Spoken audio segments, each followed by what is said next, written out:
জয় গুরু বন্দে পুরুষোত্তম বন্দে পুরুষোত্তম বন্দে পুরুষোত্তমম।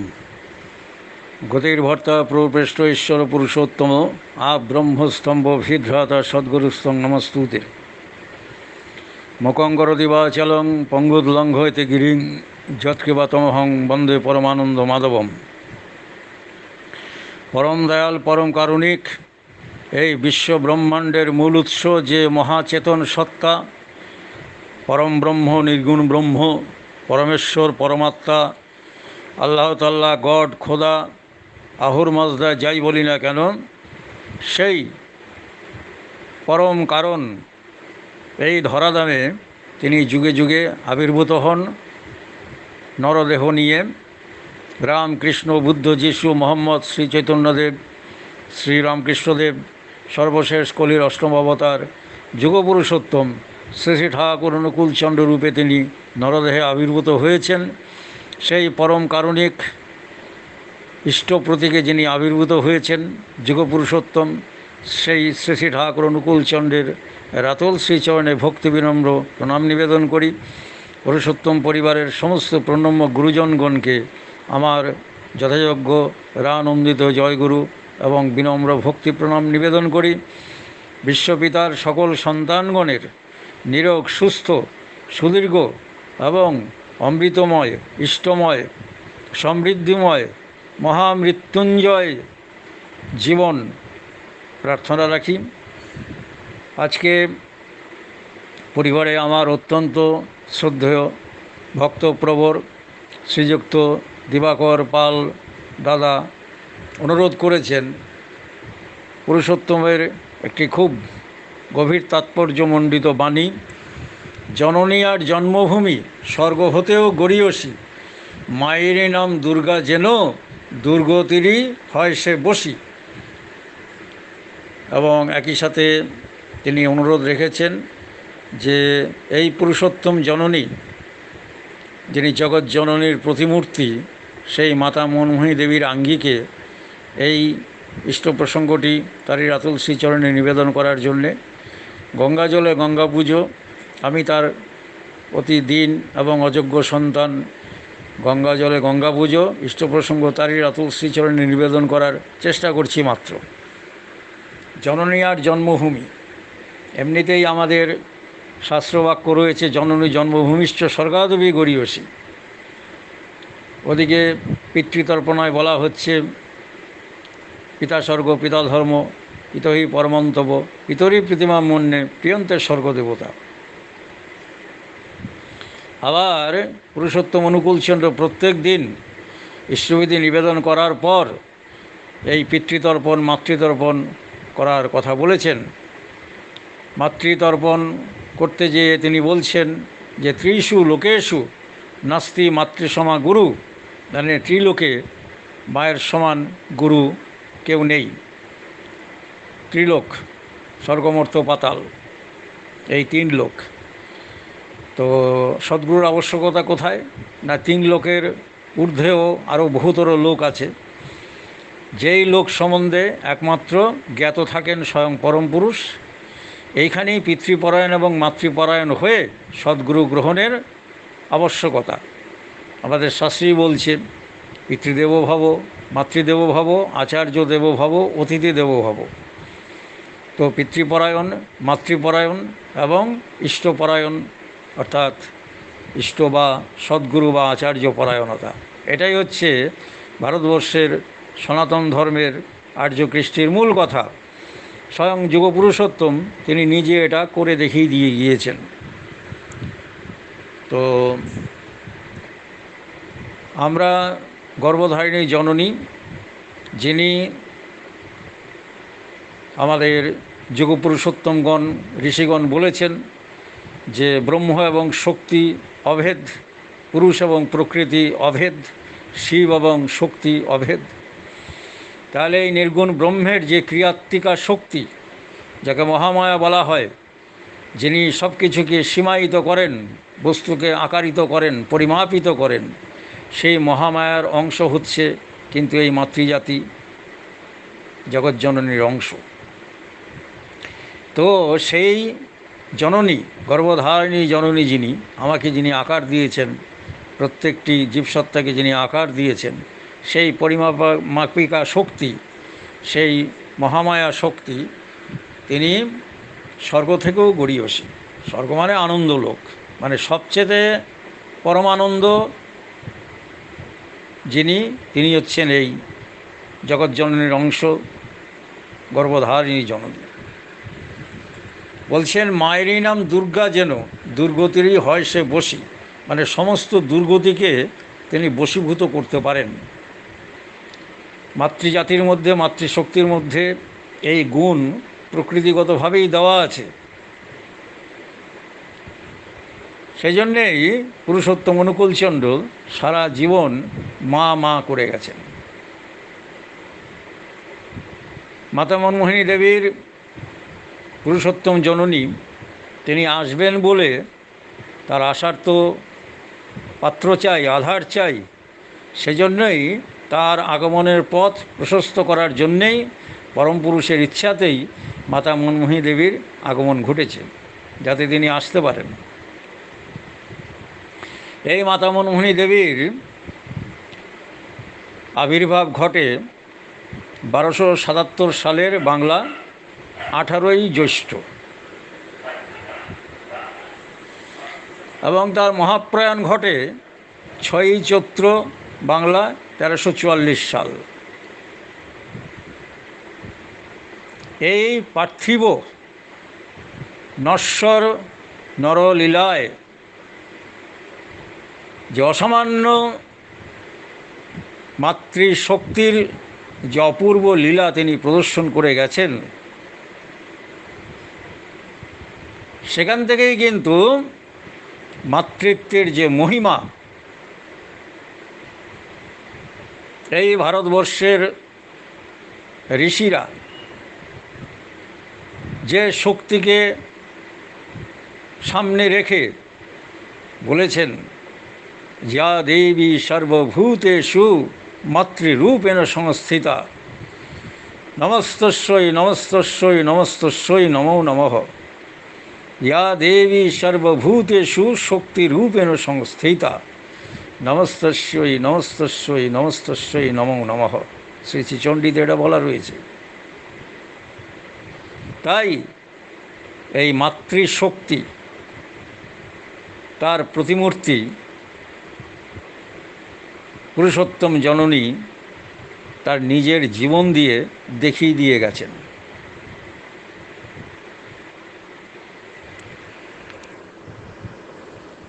পিতা ছিলেন রামেন্দ্রনারায়ণ চৌধুরী, মায়ের নাম কৃষ্ণসুন্দরী দেবী।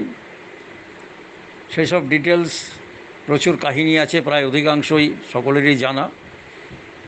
সেগুলো বলতে গেলে পরে প্রচুর সময় লেগে যাবে। তো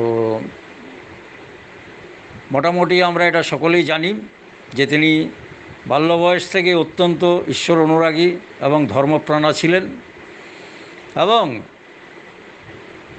পিতার নির্দেশে যখন পিতার কাছে ওই ঠাকুর পুজো করার মন্ত্র চাইলেন, পিতা তখন তাকে সান্ত্বনা দেওয়ার জন্য বললেন যে একেতে বালিকা বয়স, তাকে সান্ত্বনা দেওয়ার জন্য বললেন, পুজো করতে গেলে তো মন্ত্র লাগে মা, তুমি ঠাকুরের কাছে মন্ত্র চাও, তো ঠাকুর তোমাকে মন্ত্র দেবেন।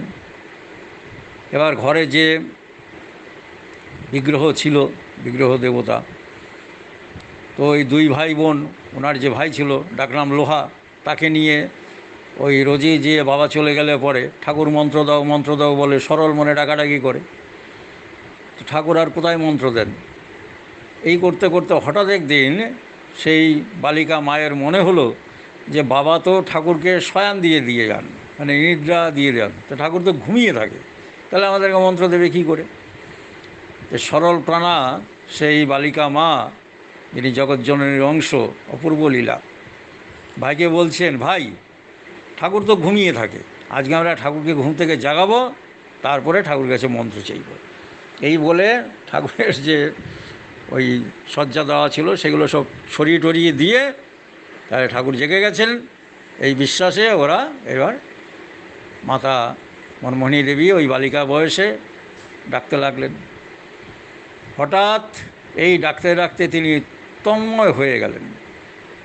সেই তন্ময় অবস্থায় তিনি ওই তার যে গুরু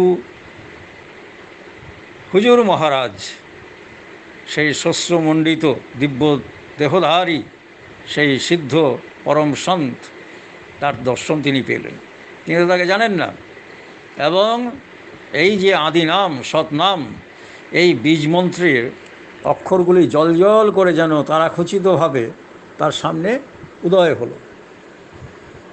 এইবার বাবাকে তিনি এই স্বপ্ন দর্শনের কথা বললেন, তার মনে খুব আনন্দ।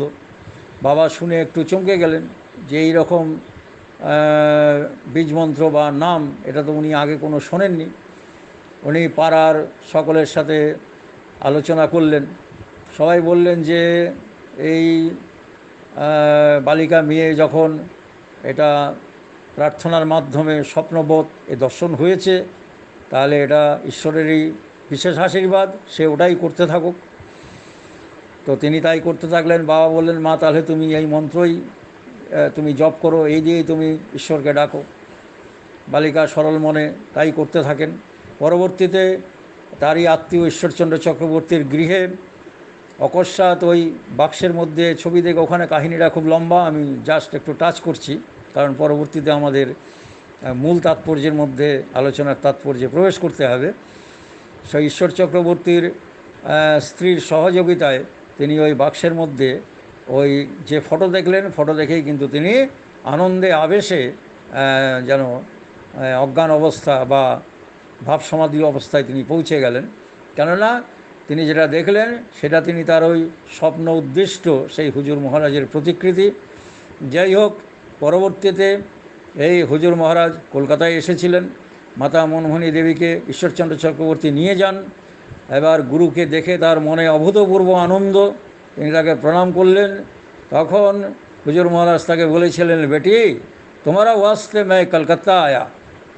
তো সেই সদ্গুরুর কাছে তিনি প্রার্থনা করেছিলেন যে আপনি আমাকে আশীর্বাদ করুন যেন আপনার মতন আমার একটি সন্তান হয়। হুজুর মহারাজ আনন্দে উৎফুল্ল হয়ে তিনি আশীর্বাদ করেছিলেন যে হ্যাঁ বেটি, তোমার গর্ভে যে আসবে সে একজনা কালো জয়ী মহাপুরুষ হবে। খোদ কুল মালিক তেরি গোদ মে আ জায়গা। আশীর্বাদ করেছিলেন, সেই আশীর্বাদ তার সফল হয়েছিল। এ নিয়ে অনেক আলোচনা আছে। যাই হোক, তো সেই মাতা মনমোহিনী দেবী পরবর্তীকালে যখন তার শিবচন্দ্র চক্রবর্তীর সাথে বিবাহ হলো এবং 18 বৎসর বয়সে তিনি কিন্তু সন্তান সম্ভবা হয়েছিলেন এবং পুরুষোত্তম অনুকূলচন্দ্রের দিব্য আবির্ভাব ঘটেছিল। এ নিয়ে প্রচুর যে বিস্তারিত কাহিনী আছে সেটা অধিকাংশ মানুষেরই জানা। এবং সেই মহাপুরুষের এবং পরবর্তীকালে আরেকজন সন্ন্যাসী যিনি তাদের গৃহে এসেছিলেন, তাকে সেবা শুশ্রূষায় সন্তুষ্ট করেছিলেন মাতা মনমোহিনী দেবী। তিনিও তাকে আশীর্বাদ করেছিলেন যে তোমার গর্ভে যিনি আসছেন তিনি একজন কালজয়ী মহাপুরুষ হবেন, কিন্তু এই বাড়িতে একজনা সন্তানের মৃত্যু হবে। তো তার যে ভাই যোগেন্দ্রনারায়ণ মাতা মনমোহিনী দেবীর ভ্রাতা, তিনি কিন্তু 16 বছর বয়সেই দেহরক্ষা করেছিলেন এবং সেই সন্ন্যাসীর ভবিষ্যৎবাণীও সফল হয়েছিল। এবং এই মাতা মনমোহিনী দেবী তার গুরুনিষ্ঠা এবং এই যে পূর্ণ আধ্যাত্মিক জীবন, সংসারের বহু কষ্ট, বালিকা বয়সেই তিনি পিতৃহীন হয়েছিলেন, তারও কিছুদিন পরে মাতৃহীন হলেন। তারপরে বিবাহের পর পিতা শিবচন্দ্র চক্রবর্তী একাদিক্রমে 6 বৎসর শয্যাশায়ী ছিলেন। তখন বালক অনুকূলচন্দ্রের বয়স মাত্র 5 বৎসর। সেই 5 বৎসর বয়সে তাকে 3 মাইল হেঁটে পানবাদ থেকে ওষুধ আনতে যেতে হতো।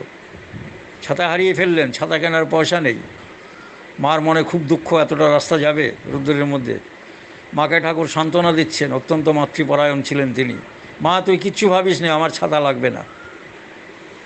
যখন কঠোর অবস্থা, আত্মীয় স্বজন শরিকদের চক্রান্তে তার সমস্ত বিষয় সম্পত্তি হাতছাড়া হয়ে যাওয়ার উপক্রম, এবং হয়েও গেল প্রায়। সেই অবস্থায় কীভাবে নিত্য নতুন বুদ্ধি উপায় অবলম্বন করে সেই আমলে এই মানুষই সেই মানুষ যিনি আগ্রা দয়ালবাগ সৎসঙ্গে গেছেন, হুজুর মহারাজ, ত্রৈলঙ্গ স্বামী এবং বিখ্যাত বিখ্যাত সিদ্ধ সাধকদের সঙ্গ পেয়েছিলেন, যে মানুষ অত্যন্ত দুঃখ কষ্ট সংগ্রামের মধ্যে দিয়েও নিজের কর্তব্য থেকে এবং স্বমহিমা থেকে বিচ্যুত হননি কখনো। সকলের সুখে দুঃখে রোগে শোকে তিনি যেন একেবারে ওই দুর্গতি নাশিনী দুর্গা রূপেই সকলের কাছে তিনি আবির্ভূত হতেন। যেমন করুণার প্রতিমূর্তি, তেমনি আবার অসুর নাশিনী দুর্গতি নাশিনী সেই তেজোদ্দীপ্ত সিংহ বাহিনীর মূর্তি।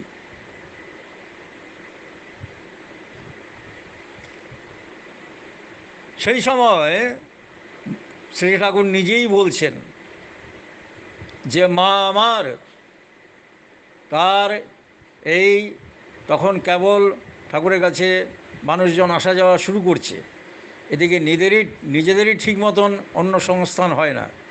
মাতা মনমোহিনী দেবী কিন্তু সকলকে আপন সন্তান জ্ঞানে লালন পালন করছেন। তাদের মুখে দুমুঠো অন্ন না দিয়ে তিনি নিজে কোনো দিন অন্ন বা জল গ্রহণ করেননি, সবাই যে তার সন্তান। ঠাকুর নিজেই বলছেন যে যেদিনকে ঘরে কিছু থাকতো না, সেদিনকে মা নিজেই ধামা মাথায় নিয়ে গ্রামে ঘুরতে বেরোতেন। এই নাজিরপুর টাজিরপুর এই সমস্ত গ্রাম ঘুরে যা সংগ্রহ হতো, সেই হরেক রকমের চাল যে যা পারত দিত। তখন আউশ চালের চল ছিল খুব বেশি, সে মোটা মোটা চাল, সেই নিয়ে এসে তাতেই কোনো রকমের ডাল টাল দিয়ে, সে একেবারে পাতলা ডাল আর ওই যা সংগ্রহ হতো তাই দিয়ে সেদ্ধ করে ফুটিয়ে নিজের হাতে দলা মাখিয়ে সকলকে এক গ্রাস করে এক দলা করে তিনি সবাইকেই দিতেন। আর সেই প্রসাদ মায়ের স্নেহ মাখানো, মায়ের স্নেহ মাখানো সেই প্রসাদ খেয়ে জগন্মাতার প্রসাদ জ্ঞানে সকলেই তৃপ্ত এবং নন্দিত থাকত, কারোর শরীরে কোনো অসুখ বিসুখ হয়নি তখন।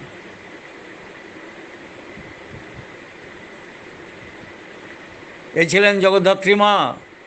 ঠাকুর একদিনকে নিজে বলছেন যে আমরা তখন শিশু, ভাই বোনেরা ক্ষুধায় কাতর, মা আমাদের সাথে গল্প জুড়ে দিলেন। স্বয়ং পরম পুরুষ, অপূর্ব লীলা তার। তো মা গল্প জুড়ে দিলেন, বলছেন গল্প শুনতে শুনতে ঠাকুর বলছেন, স্বয়ং পুরুষোত্তম বলছেন, আমরা কখন ঘুমিয়ে পড়েছি খেয়ালই নেই। ঘুম থেকে উঠে দেখি মা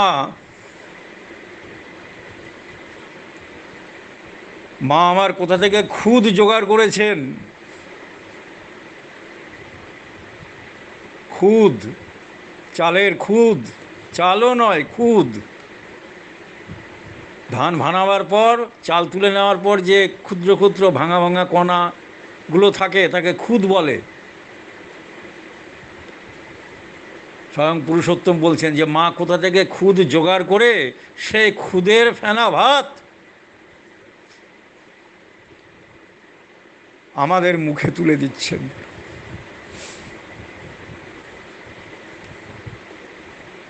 মায়ের দেওয়া সেই খুদের ফেনা ভাত আমরা অমৃত জ্ঞানে সেটা খাচ্ছি। সে যে কি অসীম তৃপ্তি, অসীম তার স্বাদ, স্বয়ং পুরুষোত্তম বলছেন, তা বলে বোঝানোর নয়। পাড়া প্রতিবেশীর রোগে শোকে তিনি অগ্রণী, সবার কাছেই তিনি পরমাত্মীয়া মা।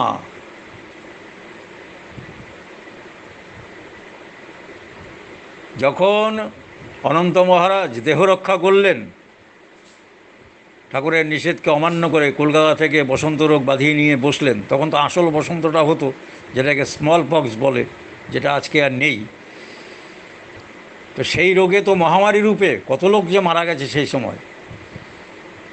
অনন্ত মহারাজ যখন দেহ রক্ষা করলেন সেই সময় প্রায় 150 জন লোক, ওই আশ্রমের 150 জন লোক এই রোগে আক্রান্ত। আর একলাই মাতা মনমোহিনী দেবী এই তার রোগগ্রস্ত সন্তানদের নিজের হাতে পরিচর্যা করেছেন। ভাবা যায়? কোথায় লাগে আজকালকার পেশাদারি নার্স?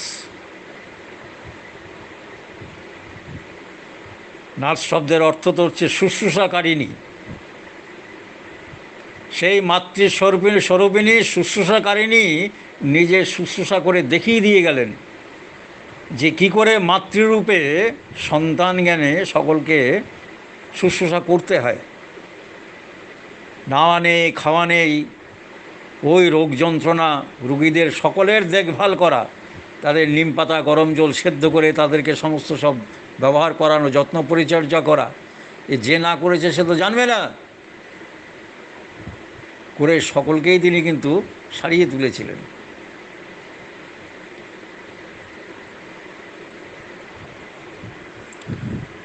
শ্রদ্ধেয় চপলাকান্ত ভট্টাচার্য সে আমলের যিনি বিখ্যাত সাংবাদিক ছিলেন, দেশবন্ধু চিত্তরঞ্জন দাস দেহ রক্ষা করেছেন। কলকাতায় বিশাল শোভাযাত্রা চলছে, অগণিত মোটর গাড়ি, তার পেছন পেছন অসংখ্য মানুষ পায়ে হেঁটে যাচ্ছে কেওড়াতলা শ্মশানের দিকে। চপলাকান্ত ভট্টাচার্য বিশিষ্ট গুণী সাংবাদিক, তিনি বলছেন যে দেখলাম একজন দিব্যকান্তি দীপ্তময়ী মহিলা সকলের সাথে পায়ে হেঁটে শ্মশানের দিকে চলেছেন। কেন? দেশবন্ধু চিত্তরঞ্জন দাসও যে তার সন্তান, তিনিও তো মায়ের কাছ থেকেই এই সৎমন্ত্রে দীক্ষা নিয়েছিলেন। তার অন্তিম যাত্রায় তিনিও কিন্তু সেই যাত্রা সঙ্গী হয়েছেন পায়ে হেঁটে। চপলাকান্ত ভট্টাচার্য তিনি তো জানেন না, তিনি তার কাছে গাড়ি নিয়ে যেয়ে একটু সমীহ করে বলছেন, মা আপনি পায়ে হেঁটে যাচ্ছেন, মানে উনি দেখছেন ওনার কপাল টপাল ঘেমে গিয়েছে, তো কত মোটর খালি যাচ্ছে, আপনি একটা তো উঠে যান। তিনি শোনামাত্র আমার আপাদমস্তক ভালোভাবে দেখলেন, দেখে পুনরায় হাঁটতে লাগলেন। এবার সাহস করে তাকে বললাম, পায়ে না হেঁটে মা একটা খালি মোটরে আপনি উঠে যেতে পারেন। এইবার তিনি থমকে দাঁড়ালেন, দাঁড়িয়ে চপলাকান্ত ভট্টাচার্যকে বলছেন, তুমি আমাকে চেনো বাবা? তো উনি বলছেন যে না মা। তিনি বললেন, ওগো আমি যে অনুকূলের মা। মাত্র 3টে কথা, এই 3 কথাতেই চপলাকান্ত ভট্টাচার্য বলছেন যে তার এবং শ্রী শ্রী ঠাকুরের জীবনের সবটা পরিচয় যেন আমাকে উপলব্ধি করিয়ে দিলেন। উনি বলছেন তার এই 3টে কথা মাত্র কথার মধ্যে আমি বুঝে নিলাম তার পরিচয়, প্রতিষ্ঠা এবং তার মাতৃরূপিণী শক্তি। তবে বলছেন আমার জীবনে এটা একটা অবিস্মরণীয় মুহূর্ত। পরবর্তীকালে চপলাকান্ত ভট্টাচার্য ঠাকুরের কাছে এসেছিলেন এবং বহু আলাপচারিতা আছে, সে প্রসঙ্গে আবার পরে আসা যাবে। শ্রীমতী বনলতা দেবী তিনি বলছেন যে 1329 সালের পৌষ মাসে শ্রী ঠাকুর পুরীধামে গমন করেছেন। 1 মাস পরে শ্রী ঠাকুরের বাবার সঙ্গে আমরাও সেখানে যাই। এদিকে শ্রী মা বাড়ির মেয়েদের নিয়ে বাইরে বেড়াতে যাবেন স্থির হয়েছে, অর্থাৎ মাতা মনমোহিনী দেবী। তো উনি বলছেন যে আমার মাও এদের একজন। আমি তখন খুব ছোট, মানে বনলতা দেবী খুব ছোট। তিনি বায়না ধরেছেন নিজের মায়ের কাছে, মা আমার চুল বেঁধে দাও।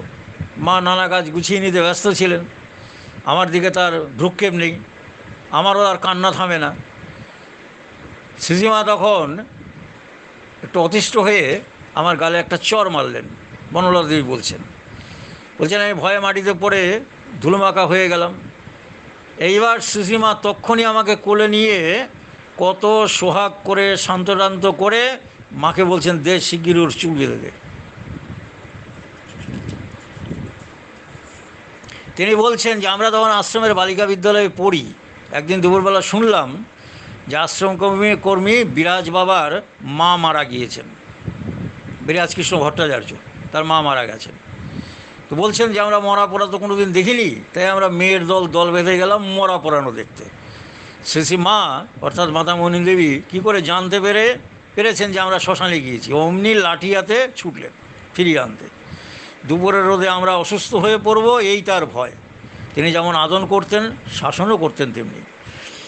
বলছেন মেয়েদের উচ্চশিক্ষা শ্রী মা খুব পছন্দ করতেন মাতামণি দেবী। তিনি নিজেও যথেষ্ট পড়াশোনা করতেন, অনেক গান কবিতা তিনি রচনা করেছিলেন। সেগুলো আমরা যারা একটু খোঁজখবর রাখেন তারা সকলেই জানেন। তার লেখা কিছু আবার পত্রপত্রিকাতেও ছাপা হয়েছিল। তখন এই বনলতা দেবী যখন ম্যাট্রিক পরীক্ষা পাশ করলেন, তিনি বলছেন শ্রী মা খুব আনন্দ পেয়েছিলেন এবং চেয়েছিলেন যাতে আমরা মেয়েরা আরও পড়াশোনা করি। তো বলছেন আশ্রমে তখন কলেজ হয়নি, পাবনা কলেজেও মেয়েদের পড়ার কোনো ব্যবস্থা ছিল না। বহু চেষ্টা চরিত্র করে সর্বমঙ্গলা দেবী অর্থাৎ যিনি পূজনীয়া ছোটো মা, তিনি বিএসসিতে, আমি আর পূর্ণশশী অর্থাৎ ওই বনলতা দেবী এবং পূর্ণশশী আরেকজন মা আর কি, আইএসসিতে পাবনা কলেজে ভর্তি হলো। পাবনা কলেজে সেই প্রথম মেয়েরা পড়তে শুরু করলো। শ্রী মাকে প্রণাম করে যারা বলছেন তিনি যে আমরা যেদিনকা মেয়েরা গেলাম স্কুলে, তাঁর কি আনন্দ, আমাদের আশীর্বাদ করে বললেন যে তোমরা স্কুল কলেজে পড়ে অন্যরা যেরকম তোমরা কিন্তু সেরকম হয়েও না, তোমরা কিন্তু ইষ্টানুরাগী, বিনয়ী, সংযমী ও সেবাব্রতী হবে। তিনি বলছেন যে মায়ের অনাড়ম্বর সাদাসিধা পরণ পরিচ্ছদ খুব ভালোবাসতেন। নায়না কায়দা করে চুল বাঁধা, মাথায় ফুল গজা, সাজসজ্জার বাহুল্য, সাজসজ্জা নয় সাজসজ্জার বাহুল্য তিনি মোটেই বরদাস্ত করতেন না।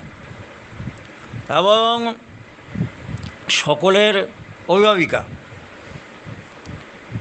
এবং তিনি মায়েদেরকে শুধু পড়াশোনার শিক্ষা নয়, একই সাথে শিল্পকলা চর্চা, ধাত্রীবিদ্যা, অন্যান্য যা যা মায়েদের শেখার দরকার সেই ব্যাপারে কিন্তু তিনি নিজেও যেমন পারদর্শিনী ছিলেন, সকলকেও কিন্তু তিনি সেই ব্যাপারে উৎসাহ দিতেন।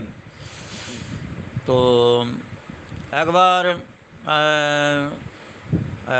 ওই পাবনাতে এবং আশেপাশের গ্রামে খুব সাম্প্রদায়িক দাঙ্গা বেঁধে যায়।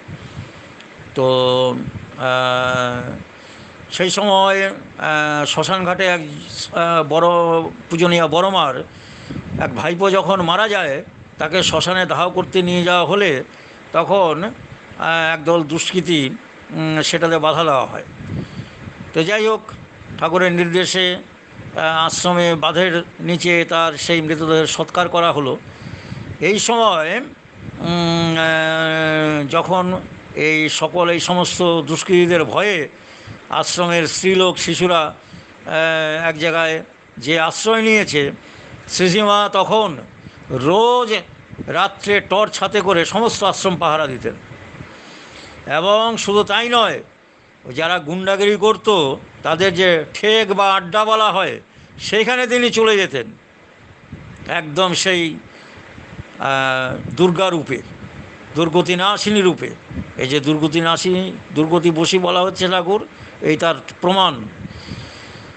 নির্ভয়ে ভয়ডরহীন অবস্থায় ওই সন্তান জ্ঞানে তাদের কাছে চলে যেতেন, যে তাদেরকে কথাবার্তা বলে বুঝিয়ে শান্ত করতেন। তার ওই সঙ্গ, শিক্ষা এবং ওই স্নেহল ভর্ৎসনায় তারা কিন্তু আস্তে আস্তে সকলেই কিন্তু শান্ত এবং সংযত হয়ে যায়। এই যে কিভাবে দুর্গতি নাশ করতে হয়, তিনি এটা নিজে করে দেখিয়ে দিয়েছেন। কোথাও কোনো বিপদের সম্ভাবনা দেখলে তিনি বলছেন যে শ্রীমা সকলের আগে যেতেন, ভয় ডর বলে তার কিছু ছিল না। শ্রীমা যখন সধবা ছিলেন, কোনো স্ত্রীলোকের প্রসব বেদনার সংবাদ পেলে তৎক্ষণাৎ সেখানে ছুটে যেতেন এবং সেই প্রসূতির সেবা যত্ন করে তারপর তিনি তার সমস্ত প্রসব কার্য নির্বিঘ্নে সমাধা করে তারপরে বাড়ি ফিরতেন। মানে সব দিকেই তার জ্ঞান এবং পারদর্শিতা ছিল। কিন্তু পিতা শিবচন্দ্র চক্রবর্তী দেহান্ত হওয়ার পর তিনি আর আঁতর ঘরে খুব একটা ঢুকতেন না, বাইরে থেকে যতটা সম্ভব তত্ত্বাবধান করতেন। তবে বিশেষ জটিল অবস্থার সৃষ্টি হলে প্রসূতি এবং নবজাতকের জীবন রক্ষার জন্য তিনি কিন্তু আবার নিঃসংকোচে সব কিছুরই দায়িত্ব গ্রহণ করেছেন। আর অসুখ বিসুখের খবর পেলে শ্রীশ্রীমায়ের দুশ্চিন্তার অবধি থাকতো না, তৎক্ষণাৎ রোগীর কাছে ছুটে যেতেন।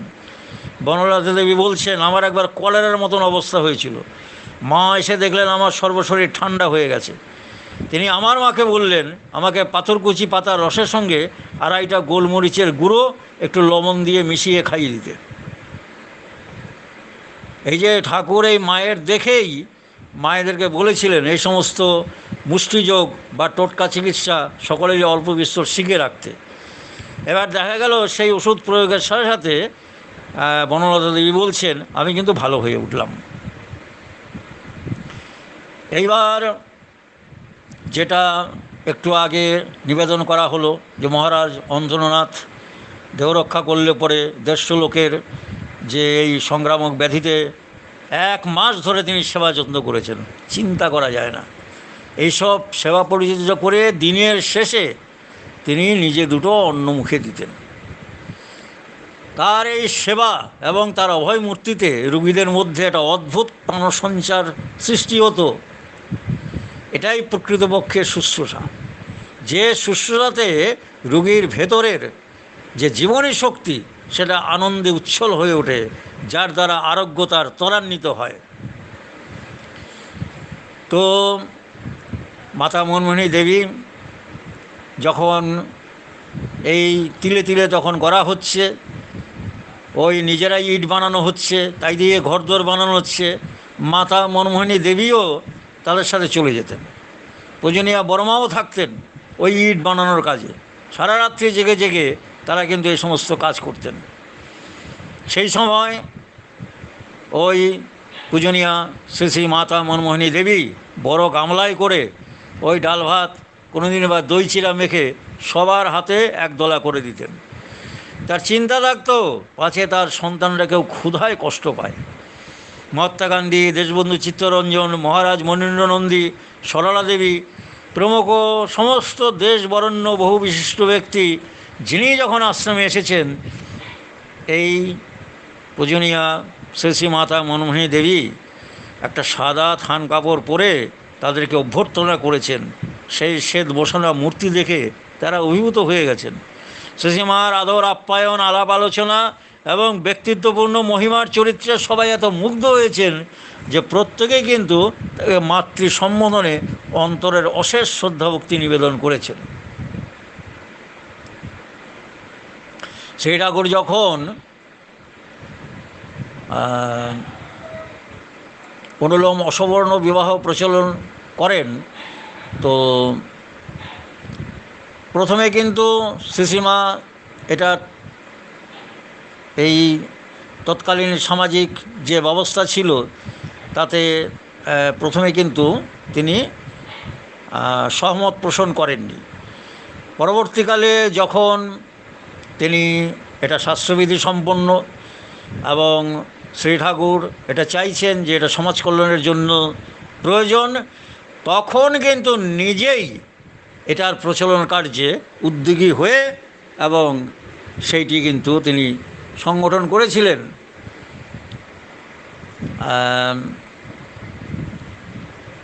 সেই আমলের একজনা ইষ্টভ্রাতা সুখময় সরকার, তিনি 1325 সালের অগ্রহায়ণ মাসে এসেছেন ঠাকুরের কাছে।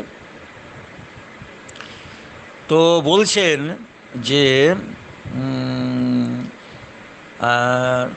যে দিনের বেলায় ওই রান্নাবাড়া হয় শুধু এই 1 বেলায় মাত্র। তো উনি গেছেন, উনি বলছেন যে আমার খাওয়া দাওয়ার কথা আমি কিছু না বললেও মা নিজেই বড় বৌমাকে বললেন, অর্থাৎ পূজনীয়া বড় মাকে বলছেন যে বড় বউ, তুমি তো সুখময়ের দুটো ভাত তোমার হেসেল থেকেই দিয়ে দিতে পারো। অনুকূল খেয়ে যায়, কর্তা খেয়ে যায়, তাদের পাতে যা থাকে তাই দিয়েই তো ওর খাওয়া হয়ে যায়। মায়ের কথায় ওই দিন থেকে কর্তা এবং শ্রী ঠাকুর খেয়ে যাওয়ার পর যা থাকতো তাই একসঙ্গে ধরে ওই পূজনীয়া বড়ময় সুখময় সরকারকে খেতে দিতেন। ওই সময় মার সঙ্গে যখনই ওনার সাক্ষাৎকার হতো তিনি জিজ্ঞাসা করতেন, কিরে সুখময়, ভাত খেয়েছিস তো? আমি খুশি মনে উত্তর দিতাম, হ্যাঁ মা, আমার কোনো অসুবিধা নেই, আমি পরম সুখে আছি।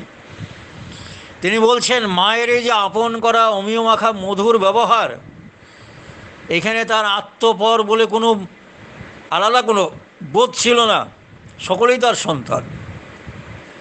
তিনি বলছেন যেন কোনো ব্যক্তি বিশেষের প্রতি আবদ্ধ ছিল না, লোক সেবা ছিল তার স্বভাব ধর্ম। আশ্রমে তখন কেউ কেউ সপরিবারে স্থায়ীভাবে বাস করতে আরম্ভ করেছেন, দীক্ষানেতেও প্রায় অনেকেই আসছেন। এদের সকলের প্রতি মায়ের ছিল সমান সজাগ দৃষ্টি।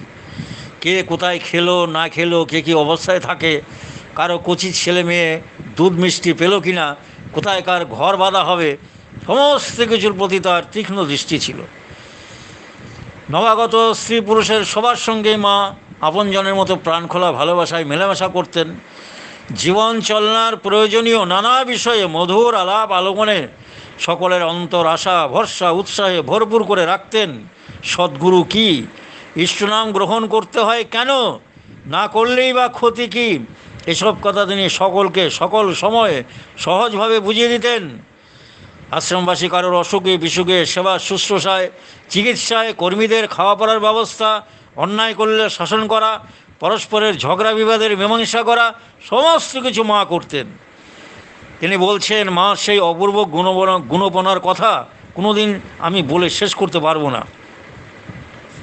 এখানে বলছেন তার জানা বহু ঘটনা, বলছেন যে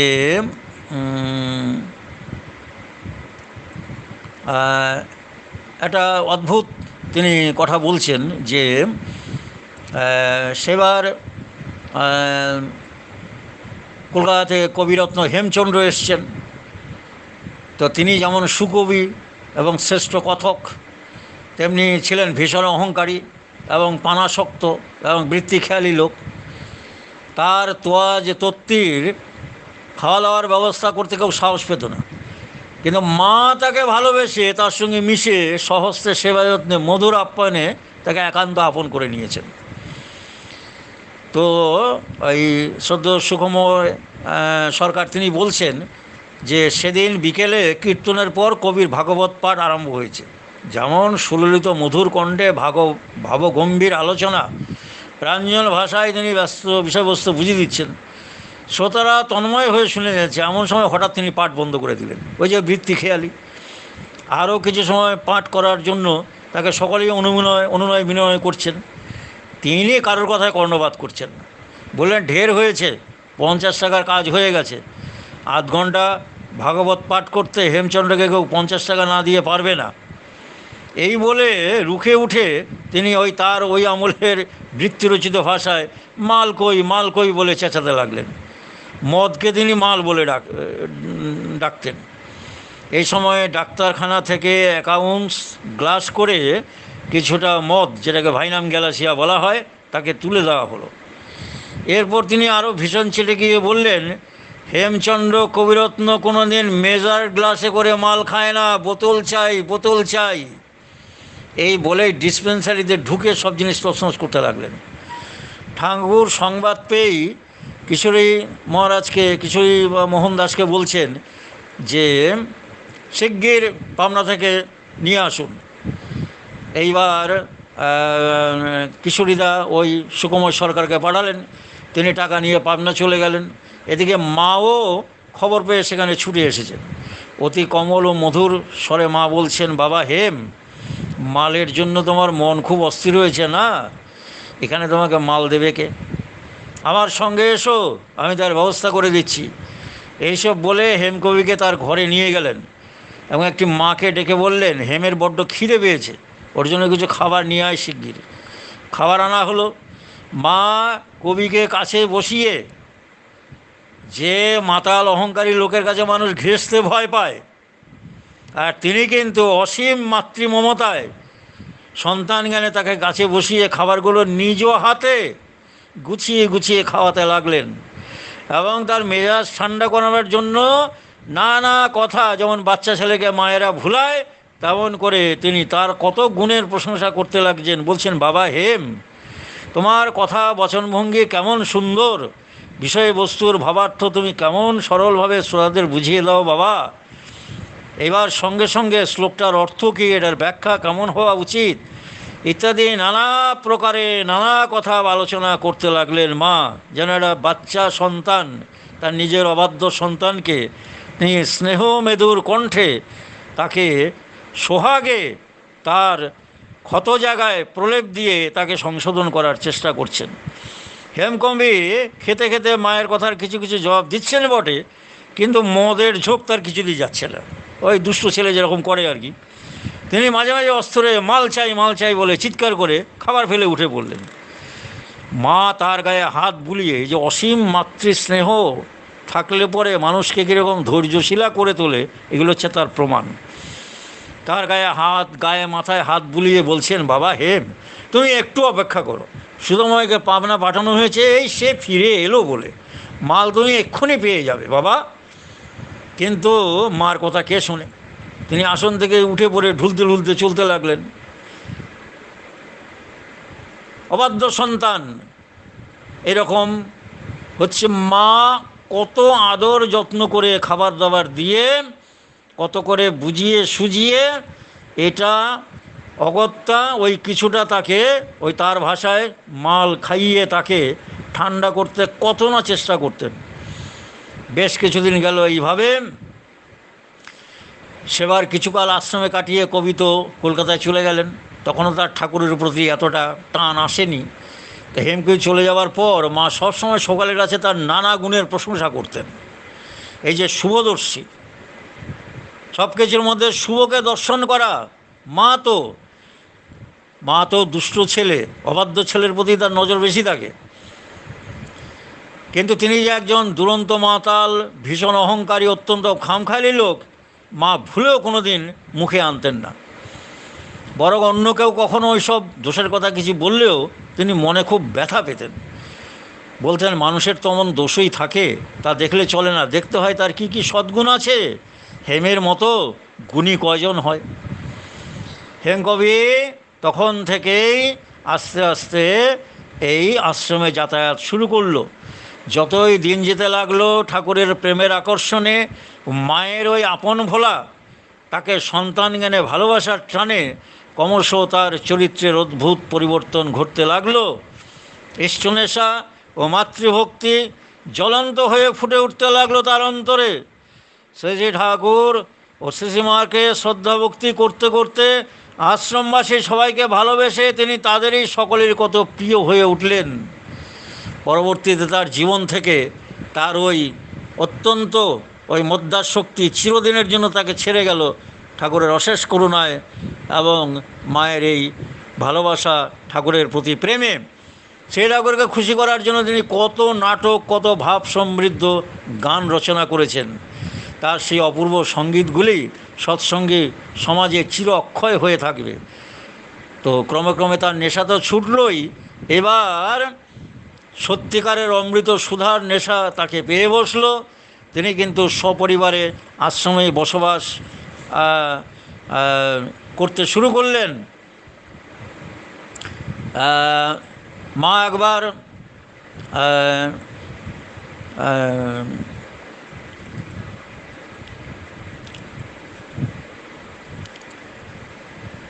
ওরে অনন্ত, ওরে কিশোরী, আমি কি করেছি এখন তোরা বল। একবার সে একটা দুঃসংবাদ তার কাছে পৌঁছলে পরে কলকাতা থেকে তিনি ছুটে আসলেন।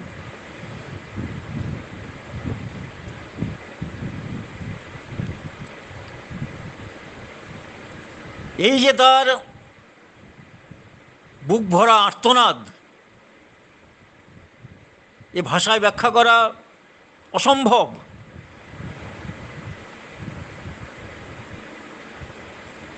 এই হেমকবি চলে যাওয়ার পর দুঃসংবাদটা হচ্ছে, হেমকবি যখন চলে গেলেন আর কি,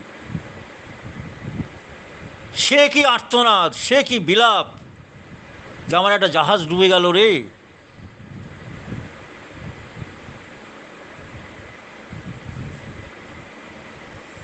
এই যে সকল সন্তানের প্রতি তার এই যে অনন্য অনুপম স্নেহময় মাতৃমূর্তি, অথচ আবার অন্যায়কারীর প্রতি তার সেই যে তেজদীপ্ত সিংহিনীর মতন দীপ্ত ভঙ্গিতে তাদেরকে শাসনের সোহাগে তাদেরকে নিজের আয়ত্তের মধ্যে আনা, অবিস্মরণীয় অবিস্মরণীয় সমস্ত কাহিনী। মায়ের এই দুর্গতি নাশিনী দুর্গা রূপের কথা, এ মহিমা বলে শেষ করা যাবে না। তো বহু ঘটনা এরকম আছে।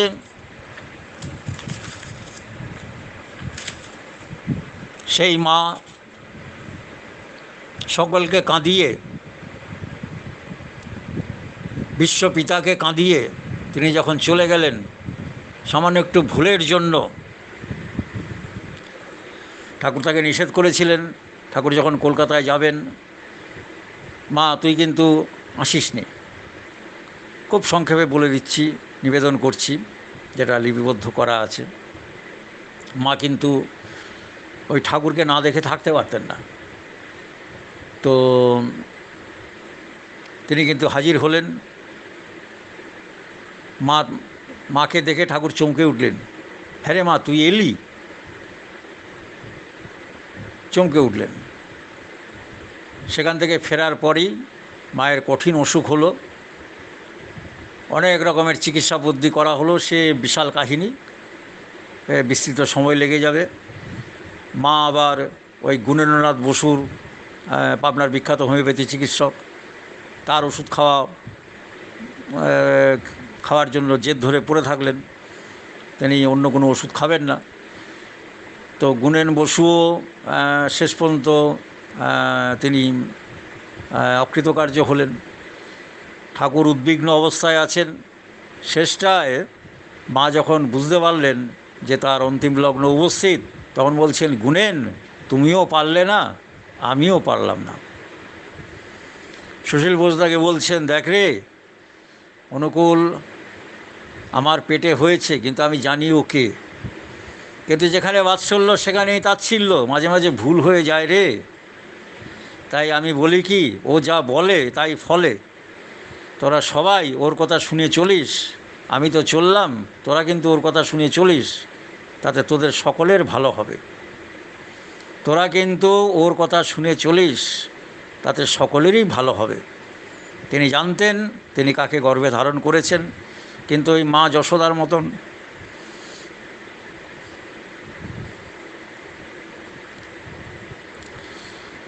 তিনিও ওই স্নেহ বাৎসল্য রসে অভিভূত হয়ে ভুলে যেতেন। এই মা যখন চলে গেলেন, ঠাকুরের সে কি কান্না। মায়ের জন্য সারা জীবন কষ্ট করেছেন, সংগ্রাম করেছেন। ঠাকুরের বড় সাধ ছিল মা একটা সুন্দর ঘরে থাকবেন, মায়ের জন্য তিনি সেই ঘরও বানিয়েছিলেন, কিন্তু সেই ঘরে মায়ের আর থাকা হলো না। এবং সেইটাকে উপলক্ষ করে পুরুষোত্তম অনুকূলচন্দ্র একটা দারুণ মায়ের উদ্দেশ্যে লিখেছেন যে, মা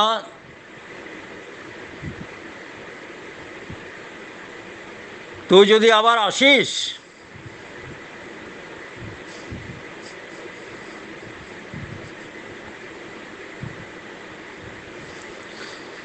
যদি তোর এই অনুকূলকে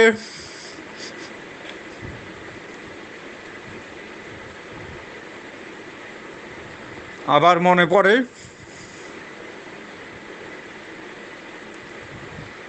তাহলে মা তুই এই ঘরে থাকিস, এগুলো ব্যবহার করিস।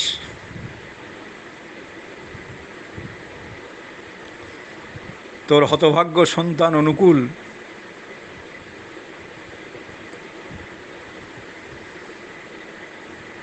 সেই মা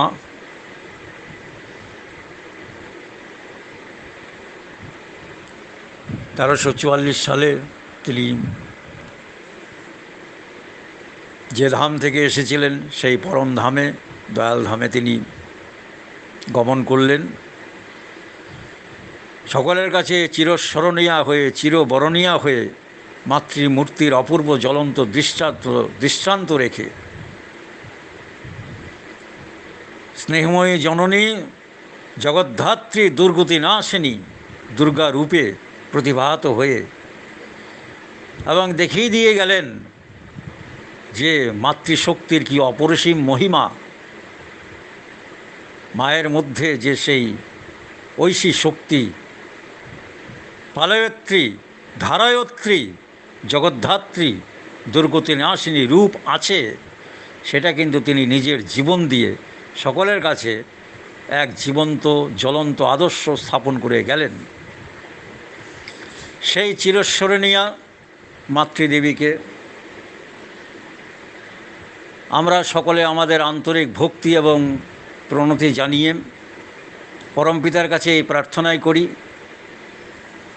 মা তোমার এই জীবন্ত উদাহরণ এবং আদর্শ সকলে অনুসরণ করে এই জগৎটা যেন যাতে তোমারই প্রতিরূপ হিসেবে প্রত্যেকটি মাই যেন আমন্তর স্নেহময়ী কল্যাণী দুর্গতি নাশিনী মাতৃস্বরূপিণী দুর্গা রূপিণী হয়ে ওঠেন, এই প্রার্থনা রেখে পুরুষোত্তমের সকল সন্তানগণের জন্য মঙ্গল প্রার্থনা করে আজকের মতন এই মাতৃপ্রসঙ্গে, ইষ্ট প্রসঙ্গ, গঙ্গা জলে গঙ্গা পুজো, তারই রাতুল শ্রীচরণে নিবেদন করলাম। অনেক অনেক না বলা কথা থেকে গেল, পরবর্তীতে আবার সেইগুলোতে আসা যাবে ইষ্ট প্রসঙ্গে। সবাই ভালো থাকবেন। জয় গুরু। বন্দে পুরুষোত্তমম, বন্দে পুরুষোত্তমম, বন্দে পুরুষোত্তমম।